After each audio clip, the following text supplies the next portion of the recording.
جی السلام علیکم ورحمۃ اللہ وبرکاتہ۔ محترم بھائی نے یہ روایت جو بھیجی ہے نا، عبداللہ بن عمرو بن عاص رضی اللہ عنہ سے روایت ہے کہ انہوں نے نبی علیہ السلام کو سنا، فرما رہے تھے جب تم مؤذن کو سنو تو اسی طرح کہو جیسے وہ کہتا ہے، پھر مجھ پر درود بھیجو، کیونکہ جو مجھ پر ایک دفعہ درود بھیجتا ہے اللہ تعالیٰ اس کے بدلے میں اس پر 10 رحمتیں نازل فرماتا ہے۔ پھر اللہ تعالیٰ سے میرے لیے وسیلہ مانگو، کیونکہ وہ جنت میں ایک مقام ہے جو اللہ کے بندوں میں سے صرف ایک بندے کو ملے گا اور مجھے امید ہے وہ میں ہوں گا۔ چنانچہ جس نے میرے لیے وسیلہ طلب کیا اس کے لیے میری شفاعت واجب ہو گئی۔ اچھا جی، اس روایت کے تحت بھائی لکھتے ہیں جی اس کا مطلب کیا ہے، وضاحت درکار ہے۔ وسیلہ سے کیا مراد ہے؟ اچھا، وسیلہ بھائی یہ اللہ کا قرب ہے جی، یہ وسیلے سے مراد اللہ کا تقرب ہے، اللہ کا قرب حاصل کرنا جی، یہ مراد ہے۔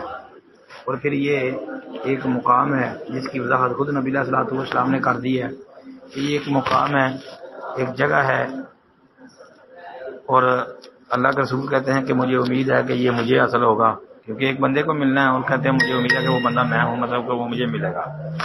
ہاں، اور پھر نبی علیہ الصلوۃ والسلام یہ کہہ رہے ہیں کہ جس نے میرے لیے وسیلہ طلب کیا، مطلب کہ میرے لیے اللہ رب العالمین سے تقرب کی فرمائش کی، دعا کی، تو اس کے لیے میری شفاعت واجب ہو گئی۔